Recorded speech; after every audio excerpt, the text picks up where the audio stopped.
Hello everyone, my name is Miss Mervin and I am going to be walking you through this snowman tapestry project. In your kit you're going to find a wrapped up package like this. You're going to need everything in this package. It's got your custom little frame, it has paintbrushes, and then it has your fabric. And so what you're going to also need is your acrylic paint and your Elmer's glue. From home, you can grab a cup of water and some sort of lid to put your paint on, and we'll get started. So this is the finished product. I'm going to move that aside. What you're going to need to do is set out your piece of fabric. Now I have included a box like this, which to some may seem like garbage, but what you're going to do is actually open it up like this. And we like to use all those things that can go in the recycling or the garbage and give them another use. This is going to work as sort of like a placemat, something that can protect your table, and also your tapestry is going to dry on this. So what I was going to do is I'm going to show you how you put the glue on, but then I'm going to demonstrate the drawing on a whiteboard because I think that that'll be easier to follow along than trying to see me put the white glue on the white sheet.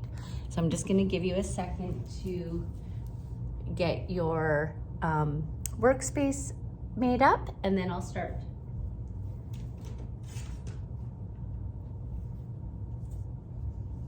Okay, I have my whiteboard ready. So what I'll do first is show you how you just kind of work with the glue. You might just want to sit through this part and start when I get to the whiteboard, but we are drawing a snowman that's coming from the side, and you're going to want to leave just a touch at the top and a touch at the bottom that you don't mind getting covered up. Now on mine, my hat went pretty close to the top, and I think I even had to cover up the pom-pom a bit. So just be conscious of that. Okay, so I'm gonna shake my glue and make sure that it's all the way down. And then I'm going to start with my carrot nose. So I'm going to do a curved line with the glue. Now, even when I stop squeezing, it kind of drips a little bit, so I can even bring the drip back this way.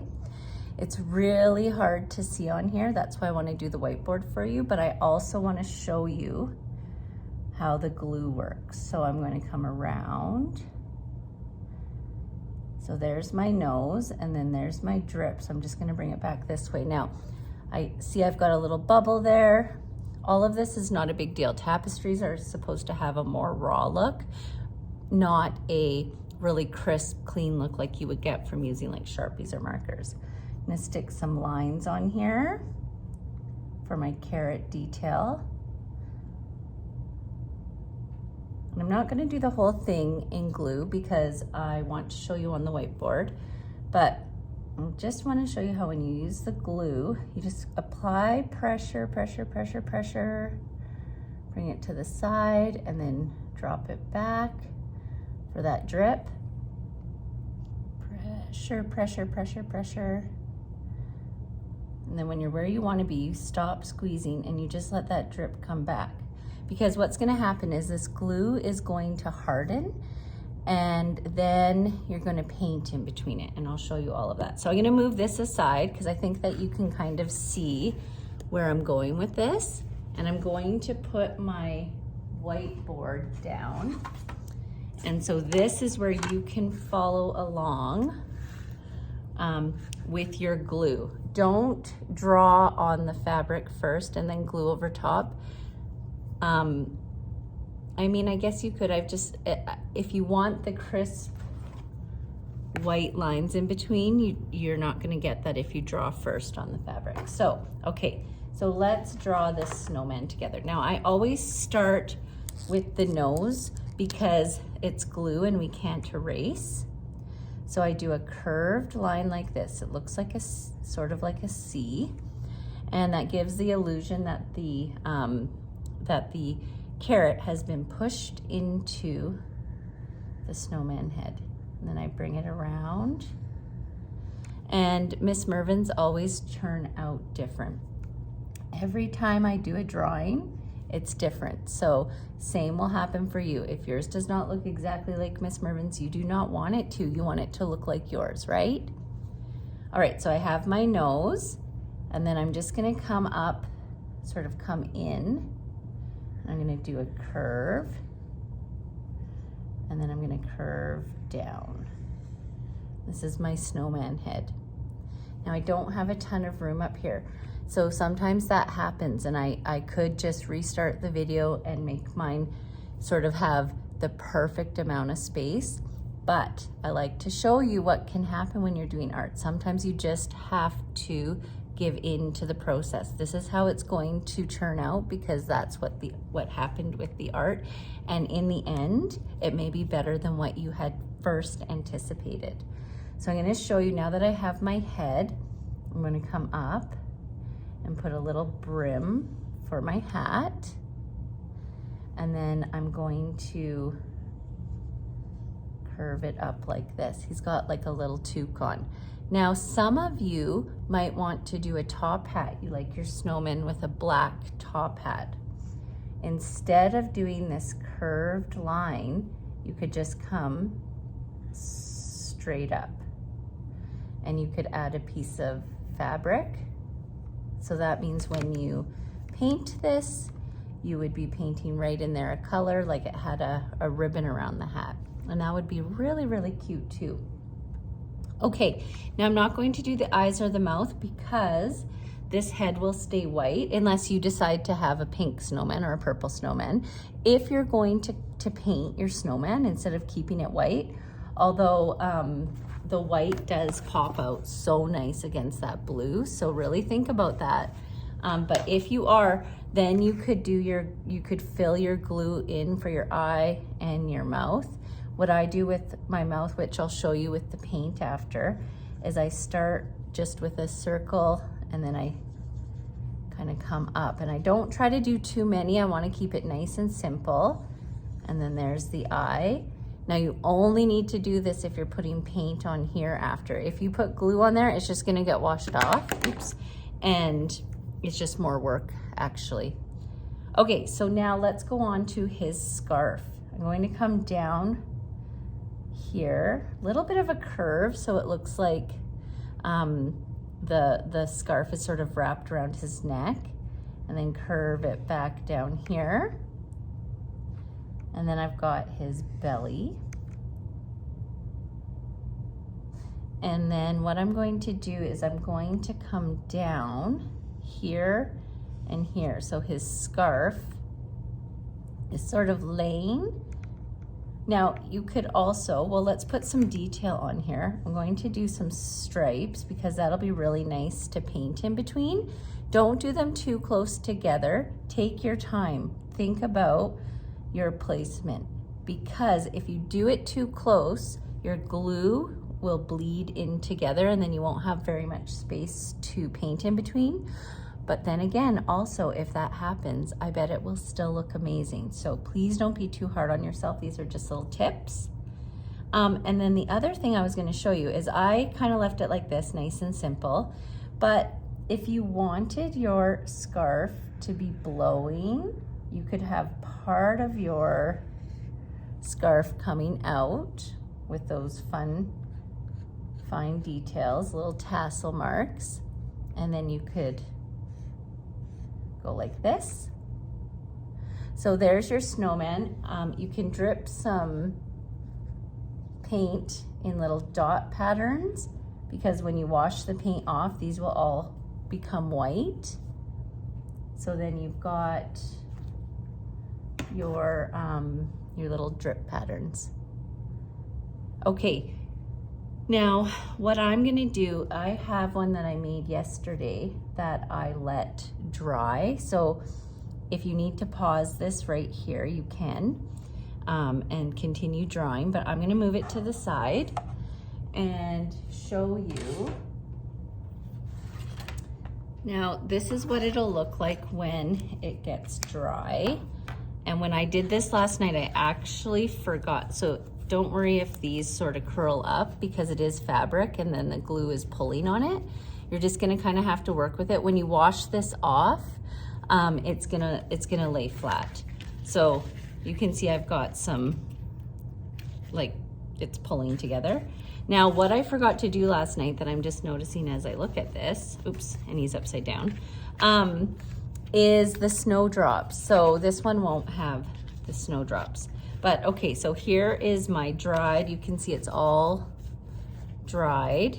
Takes about, it'll be overnight. So once you do that last part, you'll just press pause and then wait till the next day to turn me on again and start working on the painting part. So what I'm gonna do is I'm gonna take my paint that was in the kit and decide on the colors that I wanna do.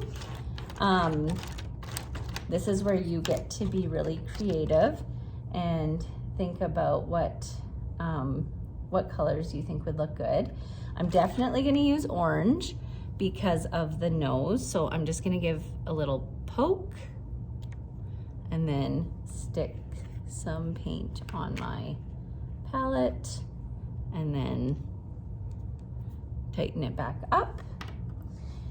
Now I think I'm gonna try some yellow. I did red and green before. I didn't really wanna use blue because I was doing the background blue. And so something to think about when you're choosing your colors is thinking about, okay, if I want a dark blue toque on my snowman and then I'm gonna do a dark blue background, that's gonna blend in a lot. It's not gonna help my toque stand out. I have all these little spaces which are great for a pattern. So I do think that these two colors would look really good together. So maybe what I'm gonna do is take, and your hat and your toque do not have to match. I mean, they can or they can't. When people build snowmen and they actually put that stuff on, I think they're just using whatever they can find. So you can also think about that, how your little color pattern of your hat and your scarf is gonna tell a little story. I've got this dark blue, which I think I'm gonna try. Actually, I'm gonna try this dark blue in the sky. It's gonna be like a midnight hour. So there, put that on there. And I think that is all I'm going to need right now. So if I need anything else, then I will show you. And I also wanted to show you on my snowman, oh, and I've got paint on my fingers, oops. Be careful of that, guys, because but I'll put black and I'll fix that up for his mouth. Oh, so I need some black. On the scarf, I kind of placed it differently, and it was actually an accident, but I'm excited to see how it turns out. And I almost wish now I had done the blowing scarf too, but that's okay. You guys can try that. So what I'd like to start with, I'm gonna start with my bigger brush first. I included a smaller brush just because with the other project in this kit, I think it needs this one, but I think you could do most of this with a bigger brush. And I also gave myself a piece of paper towel and my water so that I could wipe my brush off in between. And actually I don't see my paper towel, so I'm just gonna grab another piece of paper towel and then get started on the painting.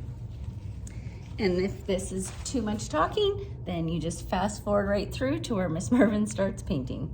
Okay, so I'm gonna get some orange on my brush and I'm gonna paint in here. And it's just like painting on paper,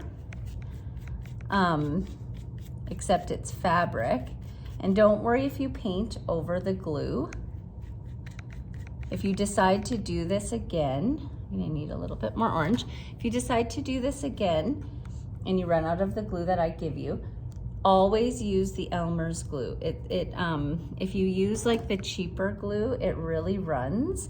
And so when you draw a picture, this spreads out a lot more, so it can be kind of disappointing. But you can use like old bed sheets. What I gave you is not an old bed sheet, it's new, but if you have some old ones and you wash them up, it makes perfect fabric for painting on. Okay, so I've got his little nose, and then I'm going to just wash off my brush.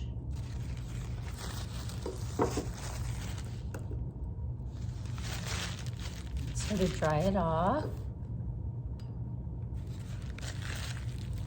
And then I'm gonna save the black for last. I like to save the dark colors for last because of how hard they are to cover up. So then they can kind of interfere with, they can change the color of the next colors you use.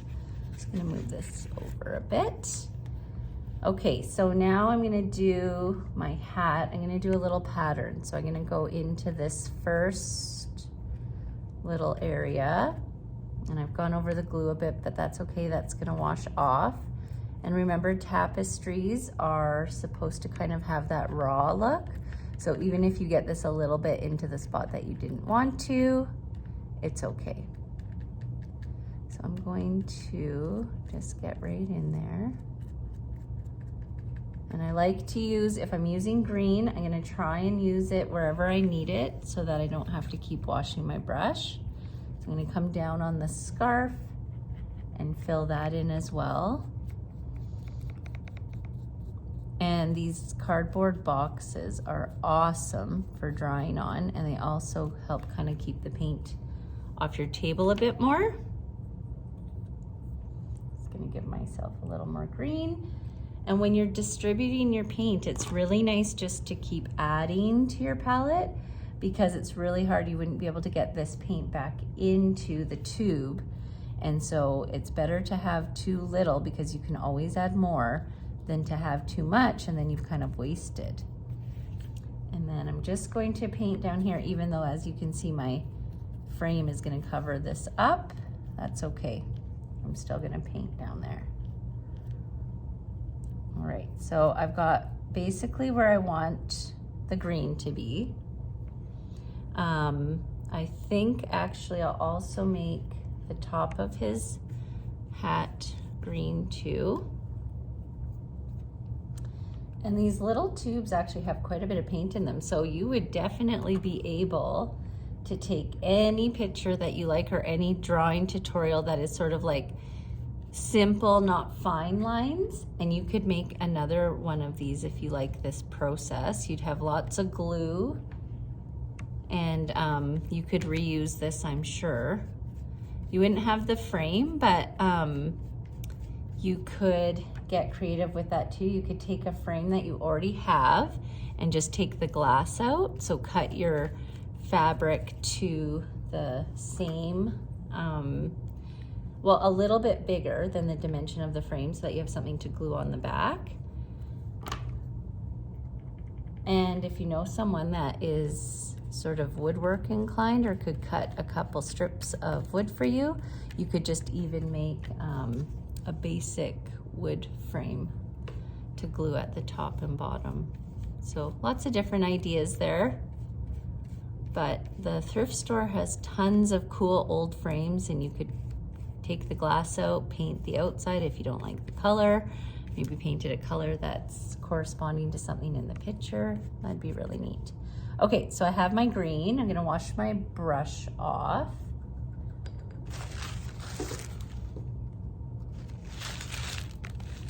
And then I'm going to put my yellow in.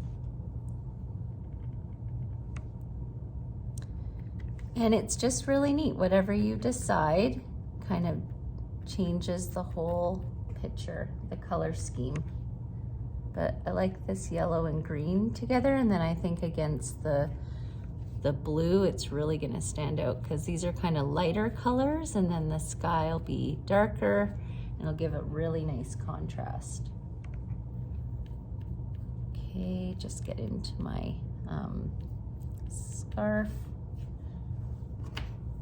and just get a bit bit more. And I'm not gonna be afraid of getting my fingers painty because I can always wash at the end. And another nice little art tool to use is I use wet wipes or little baby wipes a lot of the time. I didn't have any with me right now, but if you don't like getting your fingers sort of messy, you can have one of those or a wet cloth beside you, and then you can just sort of be wiping your fingers on it as you go. But, oops, just move this up a bit. Now it is a little bit tricky when the fabric is curling, but I promise when you wash this, it'll be okay. So you might just have to really get in there. And I'm actually glad mine doesn't always curl like this, but I'm glad it did for the tutorial, just so that you know that it can still work. Okay, and I actually wanted to mention something else. So if you get where it looks like a little dirty because you've got some mixed color, I just want you to think about the snowman is outside, and his scarf is a little dirty from being outside. So it all adds to the character of your picture. Okay, so now what I'd like to do, actually, you know what? I'm gonna do the sky, and I already know from kind of working with the paint here that I'm gonna need some more. I feel like this should be called midnight blue. What do they call this color? Oh, ultramarine. Okay, well, I feel like it's gonna come out really nice. So I'll do the blue, and then we'll put the face detail onto our snowman. Okay, so get my blue and start painting.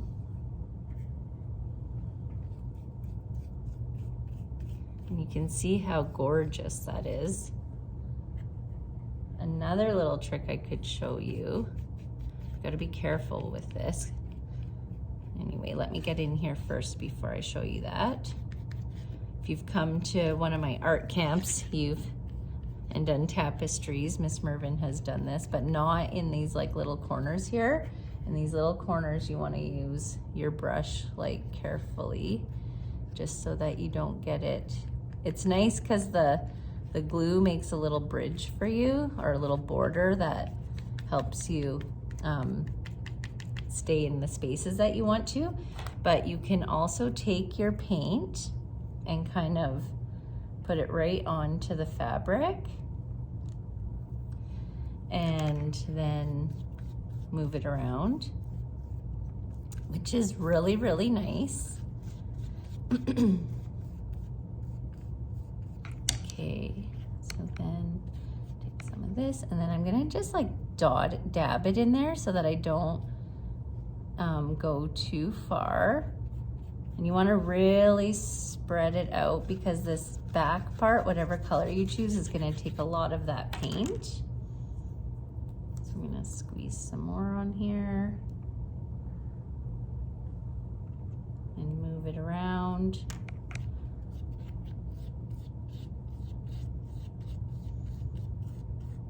And then, yeah, you just sort of make sure you get all these spaces. It's nice in this part to just do one color, because you don't want it to be too busy in the background. Your snowman is sort of what you want to catch people's eye. And so when you're painting, think about that color choice. Like, see how I don't really have any blue in my snowman itself. I don't have it on the hat or the scarf. I'm just using colors that are sort of different than that, so that when I put my blue on, it really is gonna highlight. This is really gonna stand out, which will be nice. So I'm just gonna come down here. And don't worry if you're not working as fast as me. Sometimes I just feel like the videos can be too long, and you have the opportunity, it's nice that you have the opportunity to pause and rewind and fast forward. And then you don't also have to worry if it's a little bit light. I think tapestries kind of look, I think that's the look of a tapestry, is when you have sort of, the color is more of a vintage feel with the dark and faded. But if you want it all the way dark, then you can do that as well. I'm just gonna get the last of my blue on here. And just squeeze that out.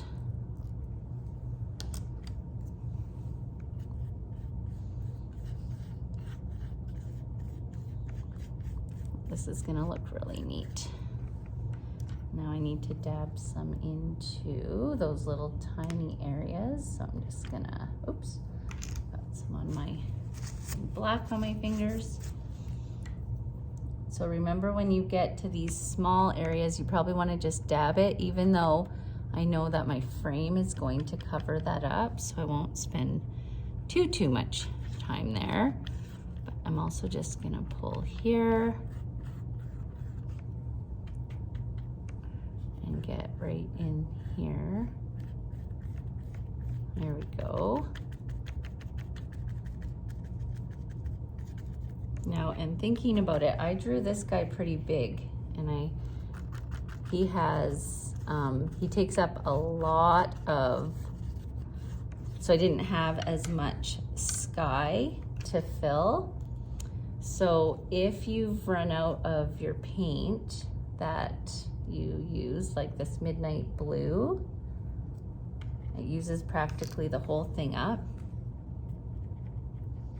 then you could try to, like I could have now went over, if I didn't have enough of this blue, I could have went over with some, this is gonna look really good like this though. This is actually the perfect amount, because even with these little faded spots, it's just gonna give it a really vintagey feel. Okay, whoops. Okay, but I could have taken the light blue and I could have like brushed it in here to fill in if I wanted to. But I actually really like how this looks. So now what I'm gonna do, and keep in mind, I didn't do the snowflakes, so there would have been, I should have done the polka dotted snowflakes, but I didn't. Hopefully you did, because it's really fun when you wash the glue off to see those pop out. Okay, so now I'm going to use my smaller brush for the face. And all I want to do is make some circles for his mouth. And you can decide how big you want them. I'm gonna just go like this. And just remember that they don't have to be perfect circles. They can just be however they come out for you, because if we were making a real snowman and putting coal or rocks into his face, they would be all different. And I think we need one right here. So just sort of curving the row of circles up.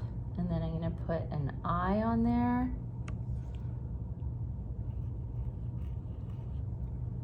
And I'm just making a circular motion starting in the middle and then kind of going bigger and bigger. And there you go. That's your little snowman guy. So he's all painted. Oops, let me move that over. And what you need to do with this is you need to let it dry all the way. So you'll set that aside, you'll let it dry, and then you put it in like hot water. So you need maybe an adult to help you with this. When this acrylic is dry, it will not wash off. It may fade a bit, but it's not gonna come off completely. But what you're doing is you're scrubbing the glue off. It becomes really slimy. And so you're going to I take these, and when they're all dry, and I get them in the water, and then they kind of turn soft, and I push them together and I rub them together, and I'm really getting a lot of water on them. I kind of peel the paint, I rub the paint, or sorry, the glue, not the paint, the glue until it's like mostly all off. And then what you'll be left with is, well, it'll be wet. Mine's dry now, but you'll be left with this. So then it will dry and it'll really look like this. And oh, and I guess on my midnight, this one has shown up very well, but you could also draw a stick arm on there. And actually when it's dry, if it's already dry and you're watching this part, you could do it over top too and then let that little part dry. But anyway, okay, so you have your dry tapestry, and then Miss Mervin's giving you these pieces of wood, and actually at North of Nowhere made these for us. And the string that was wrapped around it can then be tied through the holes so you can hang it up. And all I did was put a strip of hot glue here and then press this down on it. And same here, a strip of hot glue, press it down, let it dry, tie the ribbon through, and then you have your beautiful tapestry. At the bottom, you can use a Sharpie and you can write your name. Make sure you start close to here so that you have enough room, because Sharpie will not erase, but it'll be really nice to see how you write your name when you made this tapestry. So you could even write a little date here, like 2022, whenever you're doing this. I hope you enjoyed this video and have fun with it. See you next time.